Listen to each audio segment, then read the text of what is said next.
Hey guys, this is Austin. And John. And welcome to another episode of the Meatgistics podcast. Today is a very unspecial day because I only have John here with me today. But that's okay because we all still love John and he's great to talk to. Yeah, I was waiting for that. I knew you would say something. You do enjoy a guest. And speaking of guests, we talked to somebody from BHA, Backcountry Hunters and Anglers today. So we are hoping to have them on next week or at least pretty soon. Yeah, we also even talked about with a few of the different NWTF guys, the National Wild Turkey Federation, and we hope to have a couple, maybe two, maybe three, I don't know, a couple of them on in the next month or so. So we do have some cool guests lined up, so I'm kind of excited. It sounds like Kurt from BHA is going to be a good guest, though. Oh, yeah. He's done some awesome hunts. He hunts more than anyone I know, hands down. He is out in the field. As soon as hunting season opens, like during the fall, like he is out there just over and over every weekend. And then he's taking a week-long trip here and then 2 weeks there. And then he's back home on the weekends hunting here. It's insane. And then what surprised me is after he listed all those, the antelope, elk, maybe 2 elk trips, whatever he said he was doing.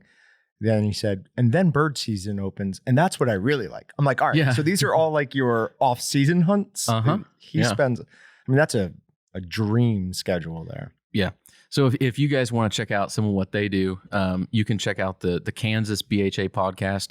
They're a really cool group, obviously local for us. So we love that group. We do a lot with them. But even the national BHA group, they do their own podcast as well. So check out BHA, Backcountry Hunters and Anglers, and check out what they do. Yep, they are an awesome organization. All right, on to the beer. This is the first time we have actually gone into a separate subject before we got into the most important thing of the day, which is always the beer of the day, which now I'm disappointed because it's not the most important today. Well, I jumped the first thing we went to.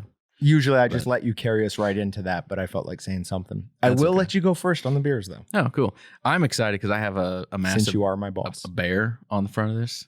But mine's from Avery, and you can't go wrong with Avery. Even normal beers that I wouldn't necessarily think I'd like, if it says Avery on it, I'm like, I'm gonna try it. It's still gonna be good. But this one, I still got an IPA because I love IPAs. Sure. But this is a seasonal limited time release. It's Paws and Claws IPA. It's a hazy and dank IPA. I don't really know what that means, but I see hazy because I love hazy IPAs, and it's delicious. Everything I could ask for out of one. This is probably not going to become my staple just because it's a seasonal release. But while I still see this available in the liquor store, I'm going to be buying more of this for sure. And 7.5%. Yeah, usually your IPAs are high 6 to mid 7s. So this one's a little on the higher side before you get to like a double. It's Avery too, though. Everything has a higher everything's alcohol high content. Yeah, that's probably partly why we love it. I'm grabbing a coffee porter from Walnut River, which we've done quite a few with them. We need to get somebody from there in here. I bet we could. I mean, we could at least try. I don't know if they would or not, but I bet we'd have a better chance than some people just because we are local for them and they're local for us. So get a bunch of beers. Yeah, they might bring us free beer. There you go. Actually, they have one of the best beers of all time. It's like the Ridiculous beer or something. Never had it. You can't get it like in stores. You have to get it like at the brewery. Basically, I'm going to butcher the story. So if we ever can talk them into coming on the show, we'll have to have them talk about it. But it was a deal where they were talking to one of the brewers and they're like, hey, could you make a beer that was like this and had this flavor and these hops and this barley and this malt and do all of this? And the brewer just looked at him like, dude, that's ridiculous. And so he was like, well, no, actually, yeah, I could do that. It's still ridiculous, but I'll do it. They did it. And it's like an 11% beer that is just every flavor under the sun in one beer. I now need to figure out when they brew that because I don't think it's a year-round thing, but I need a growler of that at my house now. Is it light beer, dark beer? What is it? I mean, I know it's not going to be a light beer. I mean, it's in color. Do you remember? It's medium-ish. Okay. It's kind of like a hazy IPA in like the how clear it is. It's really opaque. Okay. It's a mix between like it's not like dark brown, but it's not like a really light, like a blue moon. You know how blue moon Sure, is that like see right really through it. gold Mhm. color. It's a mix of a brown and a gold. It's not super dark. It's not super light. Um, it's it's just a weird beer. Okay. But I say weird, and it tastes Weird amazing. in a good so, way. Yeah. Okay. All right. Well, we'll have to try that. But this is their coffee porter. It's absolutely delicious. It's a 6.6% alcohol. And I mean, if you like porters like I do, I'm generally not a huge fan of coffee beers, but this is really good.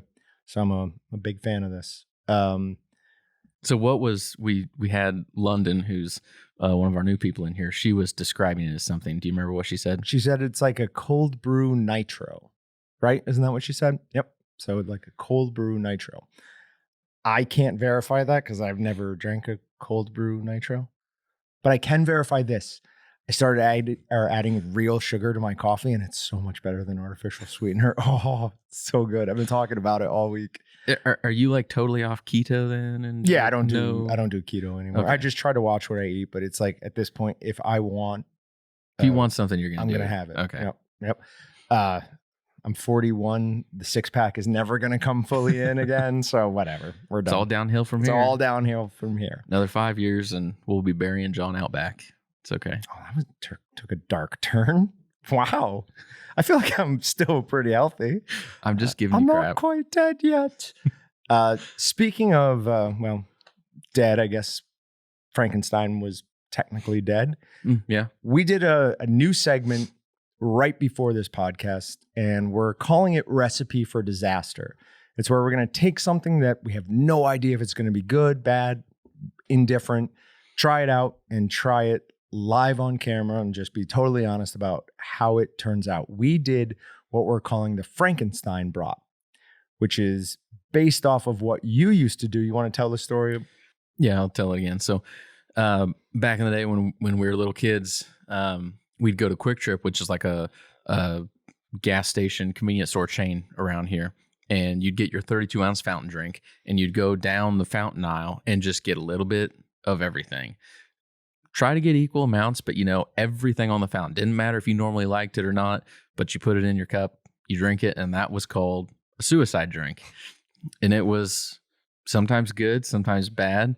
Sometimes you just told people it tastes good because you didn't want to admit that it tastes bad, but it was, entertaining. So we kind of did that in a sausage. We took 10 different seasonings, put them into one bratwurst. Yep. Well, multiple bratwurst, but one batch of bratwurst. And John and I tasted live on camera, and we let you guys know what we think. Yeah, I mean, it was interesting for sure. It was not bad by any stretch of the imagination. It was just something totally different. It is definitely something people could do at home with minimal fuss. It wasn't hard. It was just got my calculator, divided everything, mixed them all together. Or you can use the seasoning conversion chart on Meatgistics. You could do that. Yep, absolutely. Do it by weight, though, not by volume if you can. Yeah. You're going to have a much more accurate measurement. Yeah, for sure. All right. Then the other thing I want to talk about are these pizza snack sticks that I ground up log pepperoni, mixed it in with the meat, which was pork, and I used the pizza, jerky, and snack stick seasoning, added some ghost pepper cheese, used carrot fiber, added extra water, and stuffed them. So, first of all, this all comes from me adding log pepperoni ground up with the Supreme Pizza bratwurst seasoning. Which was amazing. Which was unreal. And I wanted to do that, but I figured I'd try this instead because the pizza and jerky snack stick seasoning has the correct salt content for a cured sausage. Yeah. Supreme Pizza may or may not. I'm assuming it doesn't. So when you're making a cured sausage, you have to have generally a higher salt content, and that's because salt is going to play an extra function. It's not just seasoning at that point. What it's doing is it's helping you get into the center of the muscle and extract the proteins from that muscle. If you have too low a salt content, you can mix. It's just not going to get it's not going to get as sticky as you want it. So I went ahead and used the pizza, jerky, and snack stick seasoning, And we have an argument on whether these are good or not good. Yeah, because I can't understand why you don't like them. I think, well, part of it for me definitely is carrot fiber with extra water in a snack stick provides some unique challenges. Yeah. A snack stick is a semi-dried product, so you have to cook some of that water out. Carrot fiber is going to fight you there. So these took forever to cook. Yeah. And we cooked them I'm almost positive we cooked them in the big commercial smokehouse. Big smoker, yeah. Which controls humidity. Mm-hmm. So it shouldn't have been as much of a problem as it was, but it was a problem. And I don't like the consistency it came out with. And yeah, I don't get that. I agree with everything you're saying on like adding the carrot fiber and the extra water. Like it does work against you because everything you add in, on a snack stick, you have to cook back out A certain percentage. for the most part. Right. Yeah. But adding the extra, increases that. So, the texture though, I mean, I don't get the texture. I thought I was going to come in here and because you've been talking about this for a while and I'm like, I don't know if I want to try this. And you're like, we're doing this on podcast. So I'm like, okay, I'm going to try it. And I'm like, this isn't that bad.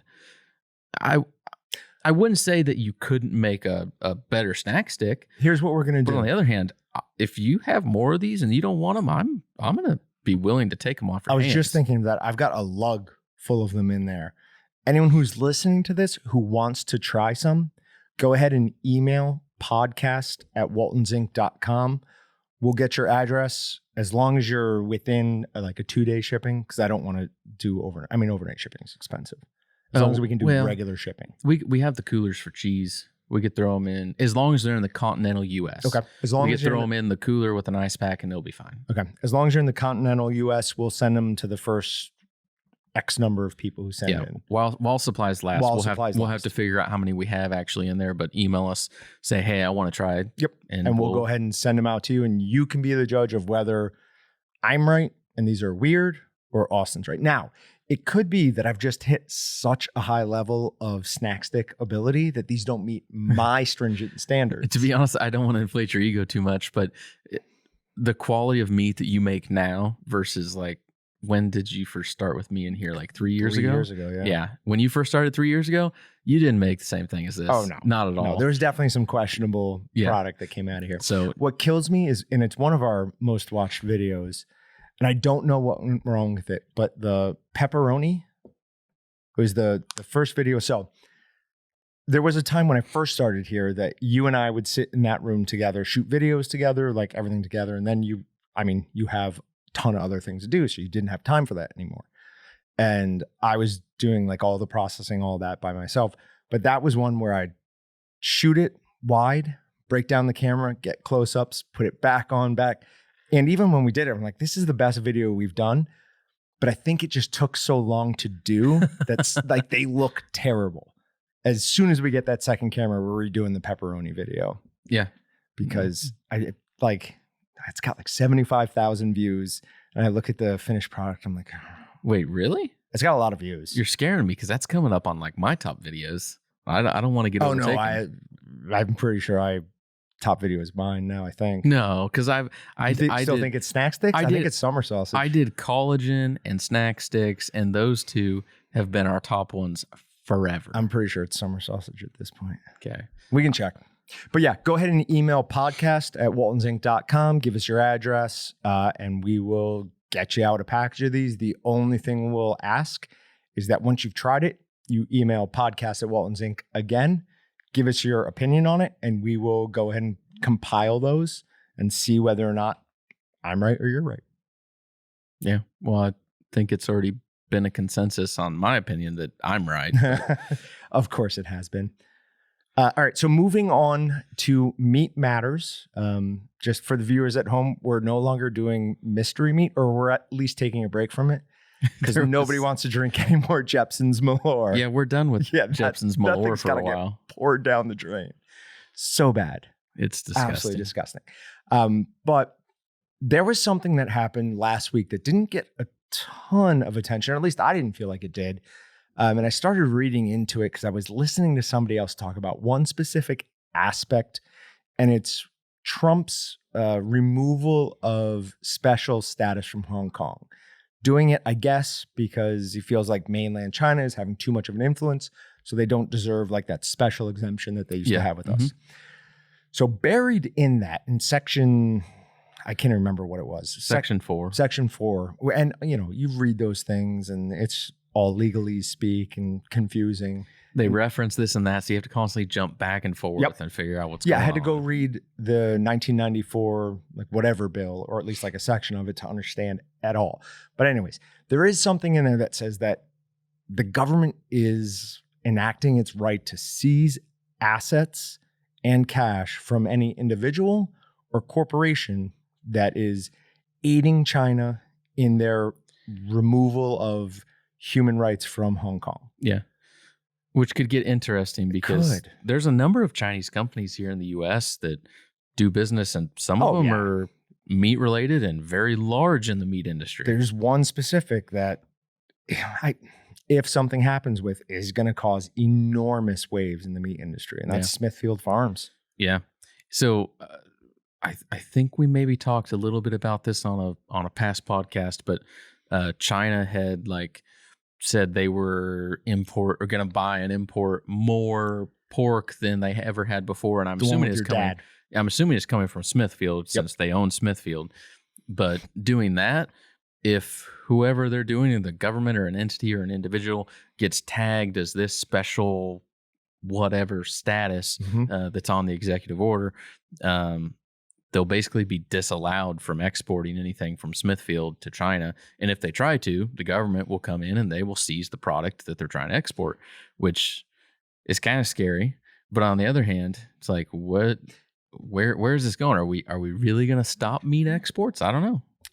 Because I think you and I have I know you and I have a very similar political leaning, at least. We're both smaller government is better.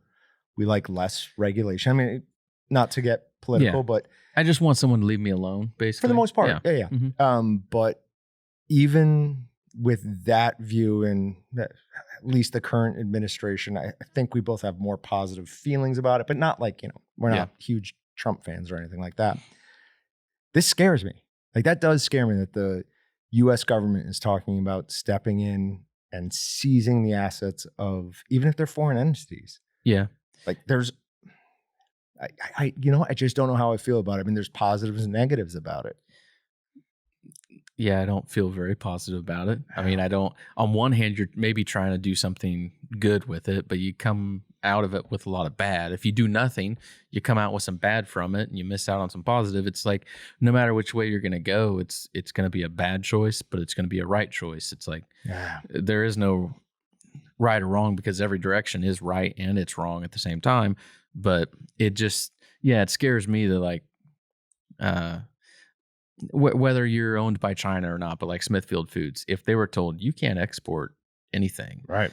That could be scary for the meat industry, because that, on one hand, it could be helpful for some people, just because if there's a oversupply then in the U.S. because there aren't exports going out, you can see prices going down, which honestly a lot of consumers, I mean, we're going to love going to the grocery store and having more there. They're going to sell it for less, and we're going to come out ahead from that side. Pork prices are already pretty low. Yeah. I mean, and they're not as low as they were, but before all this COVID stuff happened and started hurting the pork industry, or at least restricting the flow, I was buying pork butts some days they were on special, but like $9 for an entire pork butt. Yeah. I mean, that's insane. That's nothing. Maybe you'll get it for $5. Yeah. Okay. Right. So if we're selling $5, or if they're selling $5 pork butts, you guys need to snack as many of them as you can, freeze them, and use them in future sausage. Yeah, I'm going to buy a new deep freezer and just load it up with them and keep them for 2 or 3 years. Yeah, I will load that thing over there with them without a question. That thing is already kind of full. Well, maybe not right now. I haven't looked for a while, but you usually you don't leave it empty. Let me put it that way. No, well, I'm trying to save you money. It's more expensive to run it to keep it cold if it's empty. Sure. So I try to keep it full. Okay. That's why. All right. So continuing on with Meat Matters, the next thing I want to talk about was this awesome article written by a guy named Peter Krause, and I will post a link to his article. It's definitely worth the read. I actually took the time to email him, tell him how much I thought of his article, and I retweeted it. Am I gonna have to be on the lookout as you like as an actual stalker and predator now? Checking this guy out. Well, I haven't read anything else of him yet, but if I see one more article that's quality like this, I mean, he broke things down. He had a couple of sources. It was really good journalism. Yeah, it was. We don't see that much anymore. So I was happy about this. Yeah, I'd agree. So what he was talking about was that the meat and poultry industry has basically returned to normal. We touched on this, I think, either last week or 2 weeks ago. It was last week with the Wisconsin college interview. Okay. Yeah. It was like a stress test. All the COVID stuff was a stress test on the meat industry, and it passed. I mean, there were some times where it was difficult to find specific cuts or some ground beef because people were buying that like crazy for some reason. I think it was a little bit slow to get to the store sometimes, but it was never an issue of like a real shortage. It was like a couple days and the store would get more. Sure. Because there was times I went to the store and they were out of a lot, but then the next day, like boom, everything was full again. But there was also always something there. I never went and saw no beef, no pork. Like there was always some cuts available. But an interesting thing is, and I think this could be helpful to a lot of our our listeners, are processing plants are hiring. Like, they are really trying to get as many people in there as possible right now. So if you find yourself out of work, look up to see if you have a processing plant around you. Yeah, and I think we talk about this a lot on some of the COVID stuff on what's here to stay for the long term, what's for the short term. But I think some of it may be for the long term, that people have gotten used to cooking their own food at home. And they're still going to, when everything's opened back up and everything's normal, people are going to go out and they're still going to eat out a lot. But I have a feeling like we're going to continue to see the meat packers from the small guy to the big guy busier than they were, because people want to buy their own meat and make their own stuff at home, because I think people are getting comfortable with it. And I've said this for years. When I go out to eat, I'm not buying a steak.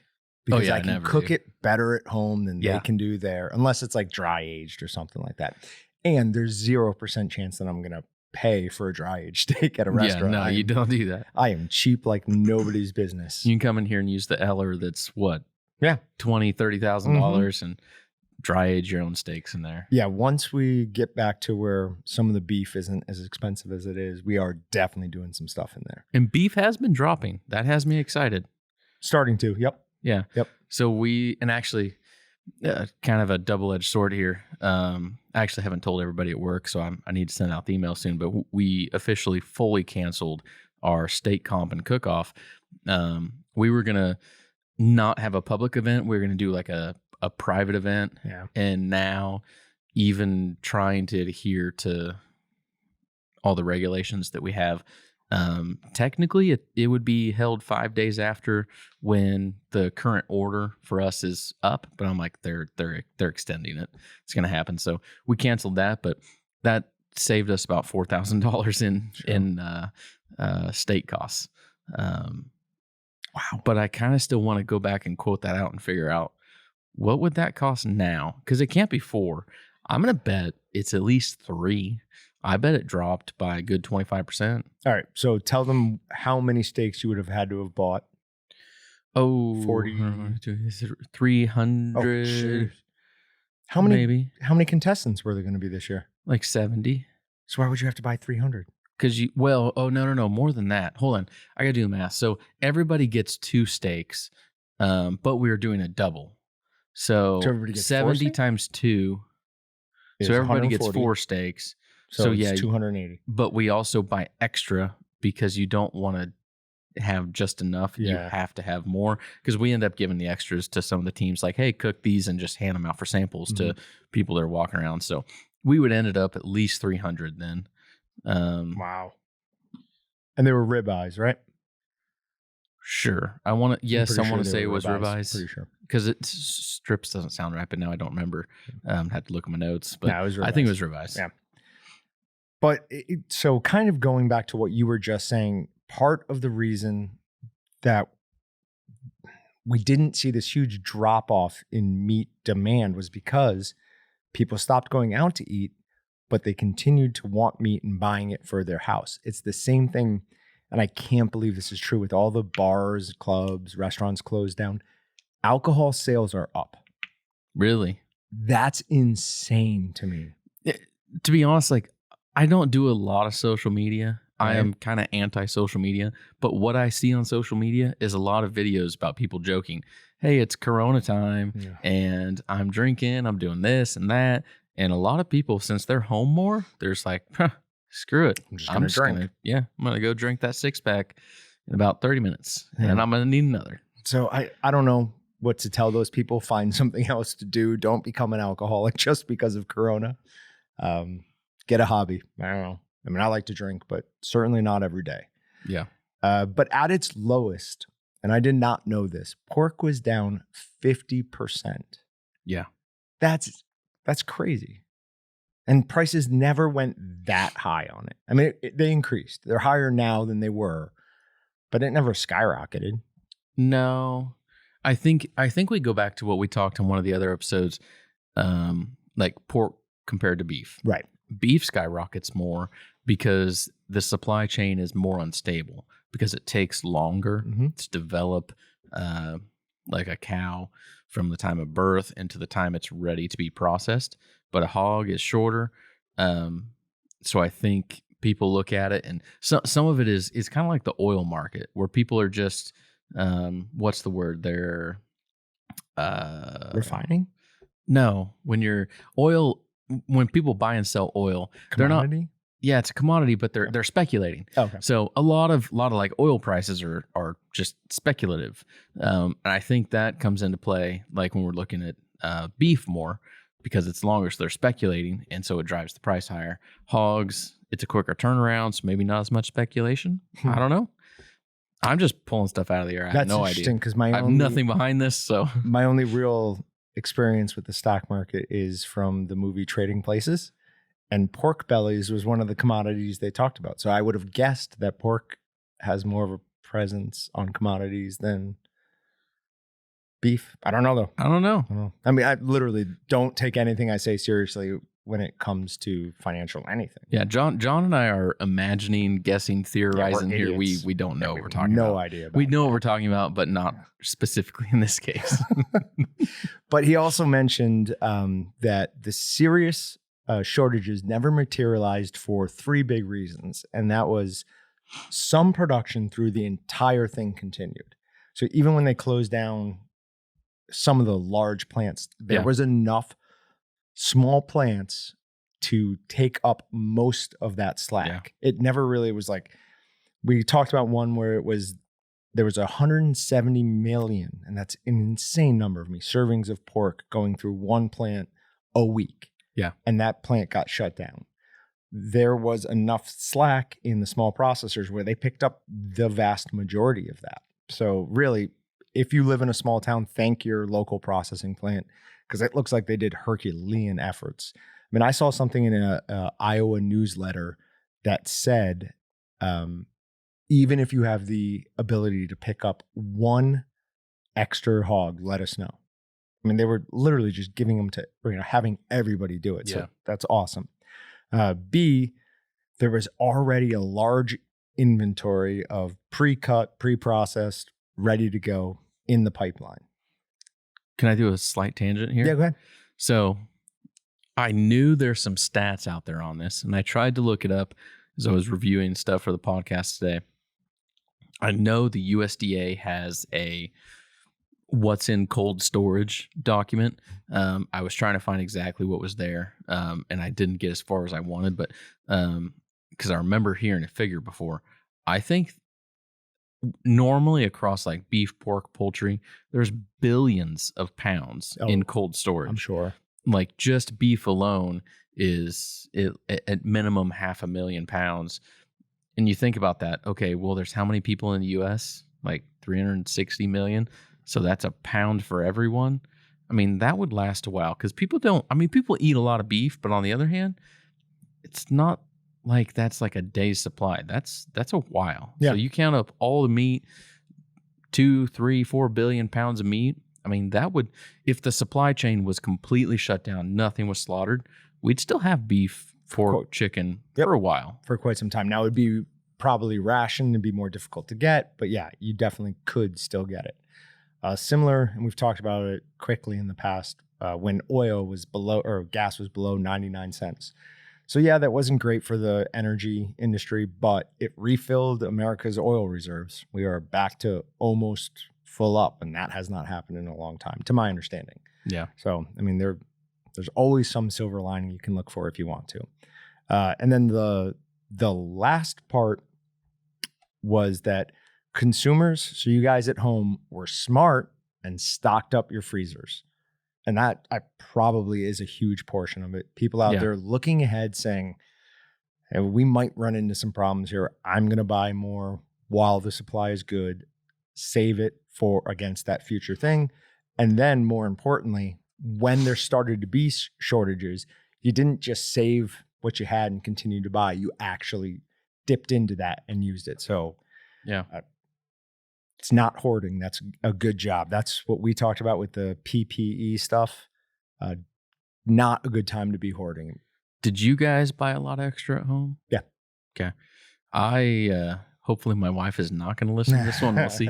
But I tried to convince my wife. I'm like, hey, buy extra food. We moved recently, so we kept our old fridge freezer and we moved it to the garage now. And I'm like, we have this whole thing. Let's fill it up. Let's fill it up with food, just in case something happens. And if not, we'll stop and we'll just eat on that for several months and we'll be fine. Yep. And she would be like, yeah, I stocked up. And I look in it and I'm like, are you kidding me?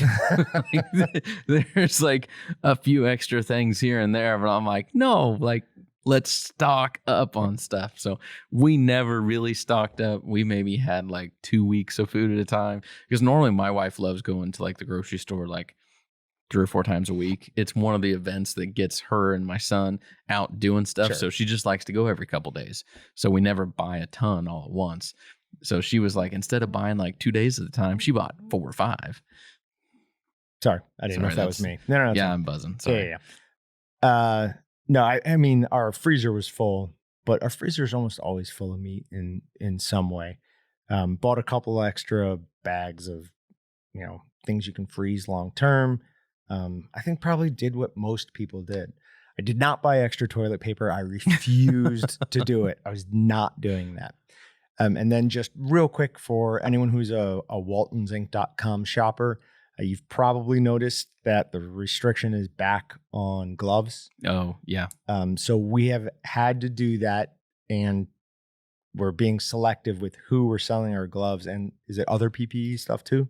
Yeah, okay. It's selective, but most PPE items, are just not available on the website right now. Yeah, we only are selling them to like commercial meat plants that have to have gloves, boots, knives, aprons, stuff that you have to have there.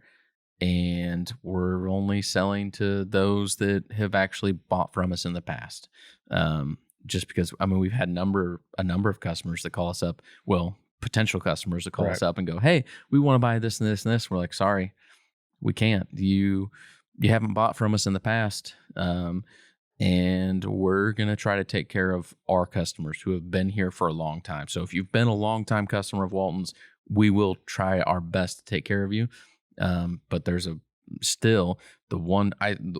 our world, I think the one big thing that is still of a shortage is the PPE items. Yeah. So we're trying to just be selective there and only sell to those that have regularly bought, so that we can take care of them. And we're not selling to anybody that calls up and says, hey, I want a box of gloves. Yep. So, and we talked about this when you had your father on, but for home guys, you can't buy them now, but try not to hoard stuff like that, because one box of gloves is going to make a much bigger difference in a processing plant than it is in your house. Yeah, for sure. You can wash your hands. You can wear one pair of gloves and keep washing them. That's what I've been doing here. I use gloves at home, but I don't have to. I do it because it's convenient and it's nice to do, but I don't have to. In a commercial plant, anymore I don't. I haven't brought home gloves since the whole thing's been going on. But in a commercial meat plant, you have to wear gloves. You're not allowed to continue on without them. So it's one of those things those of us that can go buy without it, go buy without it. Those that need it, they need it. Otherwise, people are going to be angry because they're not going to get their meat at the local butcher, meat market, grocery store, whatever. So it's one of those small things you can do at home to support the entire food industry. And then, so we talked about this really already, but one of the, if not the biggest reason that we were able to remain or keep those plants open was the PPE gear, but also increased space between workers, increased use of PPE gear, especially like face shields. And they started rotating shifts much harder and probably went to 3 shifts instead of 2 if they were doing 2 shifts, just to space everybody out more. So that also is a lot harder on the workers because they're used to making their cut, putting it down, and then either a conveyor belt takes it or the person reaches and grabs it. Now they have to transfer it down to the next person. So that was a lot more work. So if you're out there and you work at a meat processing plant, thanks for your effort. We really do appreciate you keeping us in food. Yep. But again, the last thing I'll talk about here was the chicken industry was never really hit as hard as beef or pork. And I wouldn't have thought of this, but the reason being was that it's way more automated. Like, would not have considered that, but there's less people, more machines. So all you had to do was clean the machines a couple more times a day and you were good to continue. Yeah. And I'm speculating again here. I don't know exactly, but some of it I'd equate down to, like, if you're trying to get every last little bit out of like a side of beef or some pork, you're probably going to have someone manually sitting there cutting and pulling off trimmings, separating it and doing stuff, even like not just pulling out your primals and your big cuts, but getting all the extra stuff out for like hamburger, like the stuff you're like, okay, well, we had some extra here. Let's just get it all off and let's make something out of it.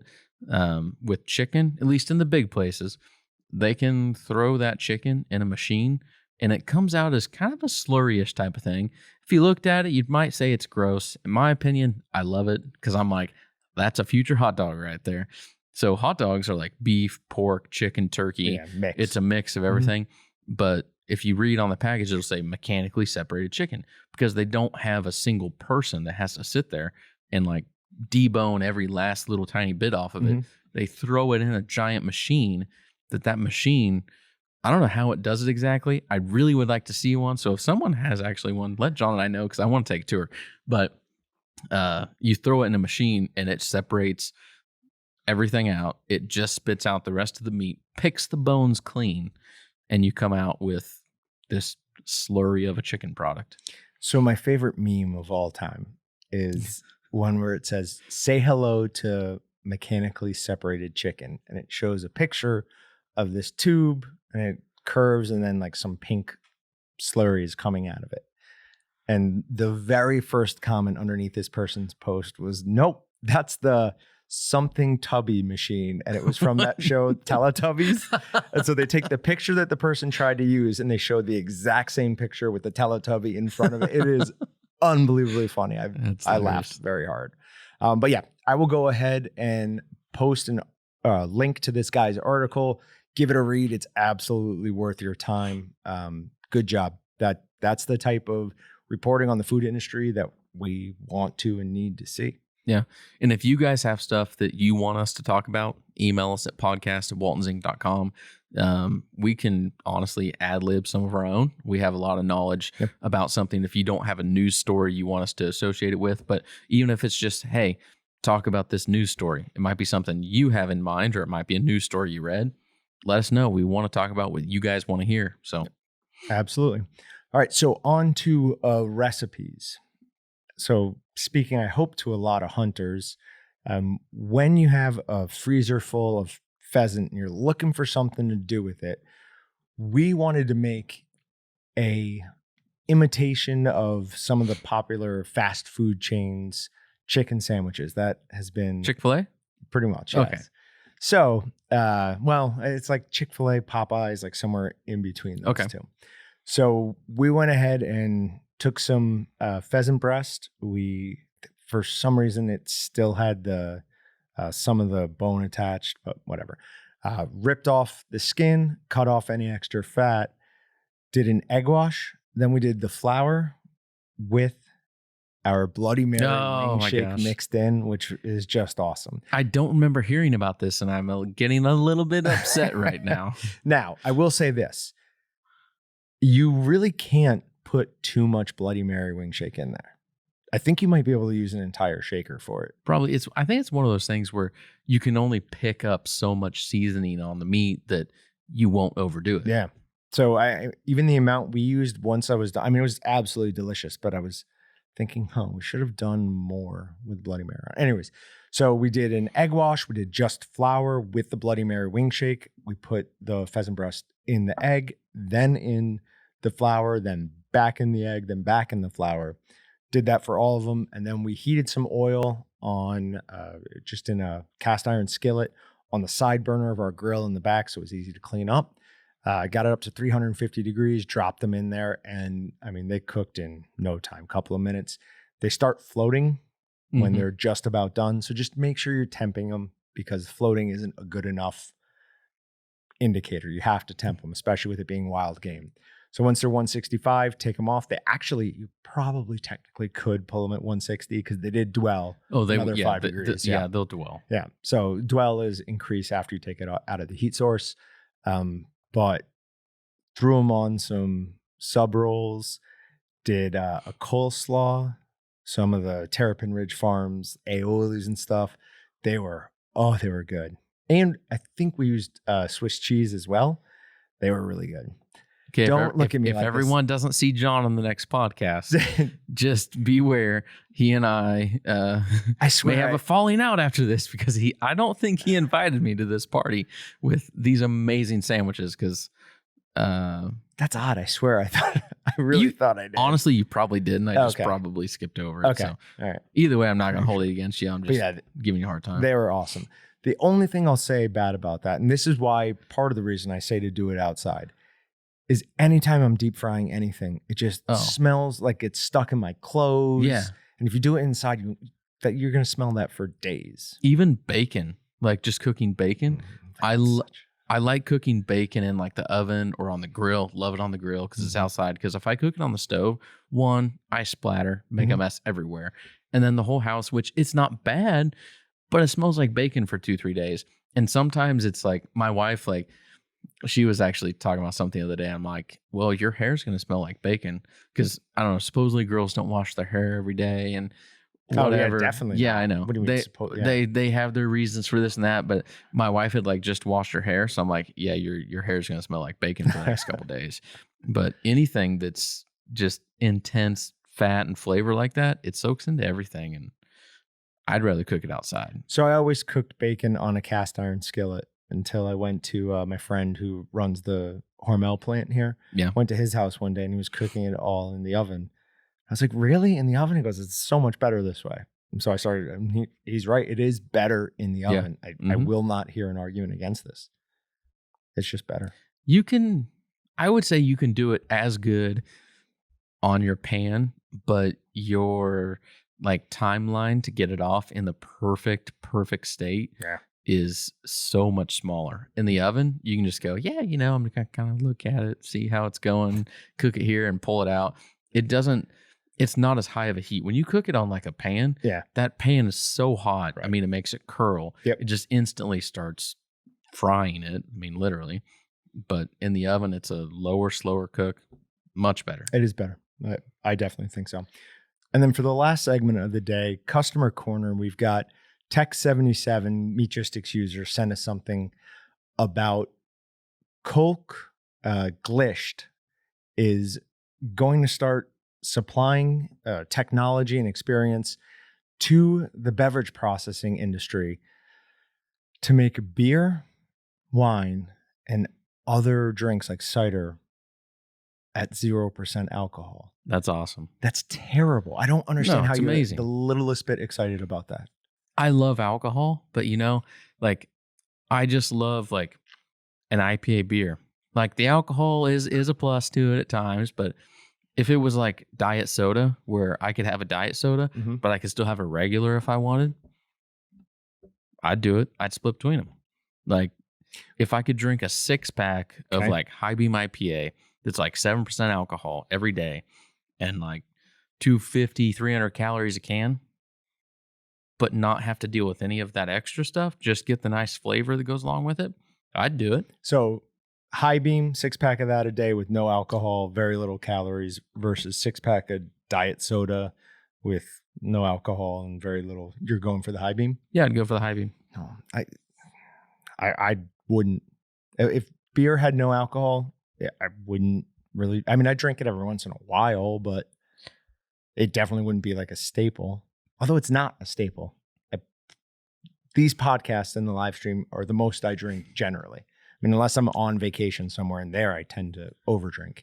I honestly like the flavor of beer better than I do like water. Like not water, pop. Okay. Like I would drink it over water. At times you still have to drink water, but like when I'm like outside working out in the yard, do you have to drink water? You have to drink Yes, water. you You would do. die without water. But when I'm working in the yard, like it's a Saturday. I got the whole day outside. I can't drink beer the entire time because by the end of the day, when I'm getting Trash. dehydrated from it, I'm going to be trashed. Yeah. And that just doesn't work. It's not fun. But if I could drink a 6-pack while I'm working out there and not have any alcohol in it, but it'd be the same-ish. I mean, I know you get a difference like on pop, like diet to regular. Mhm. So it's not going to be exact, but close enough. Yeah. Oh, I would do the quote-unquote diet beer. Absolutely. Fair enough. So back when we both used to run, I think we did a couple of morning runs together and you came over after. Yeah. It was like years ago. So what we used to do is we'd have a group of us that would go on these long for me runs, like 5-6 miles, come back and we do like a brunch. And I hate running with an all-consuming passion, but I love the buzz you get from drinking as soon as you get back from a long run. It's like combined with that little bit of runner's high that's real, but not that good. With an alcohol buzz, it's like, oh, I feel amazing. Oh, no. In those situations, I would still drink the regular stuff. Yes. Like, I wouldn't drink the diet stuff all the time. God, no. I just like to pick and choose. Like, Yeah, but that's interesting to me. Given the choice between a non-alcoholic beer and soda, I'd pick soda every time. Or water with some grape drink in it, like calorie-free grape flavoring. I'd choose that for sure. So I guess maybe you're a bigger fan of beer than I am. To each their own on their own palate taste, preference, so. whatever. All right, guys, we're going to wrap up for the day. Thank you for sticking with us. We will have a coupon code. It is going to be today's date, Sure. which is the 16th, 17th. So it will be podcast 717. Yeah. Okay. Podcast 717. And that's going to get you 10% off and free shipping. I'm letting you run with this. That's going to get you 10% off and free shipping up to $100. Now, just so you know, that's not the date this is going to be released. That's the date that we are recording this. So this will be released a week from now. So yeah, so the coupon will then be good for 2 weeks after that date. The episode is released. Yep. So it'll be podcast 717. Okay. All right. Thanks everybody for listening. We'll see you guys next time. See you next time.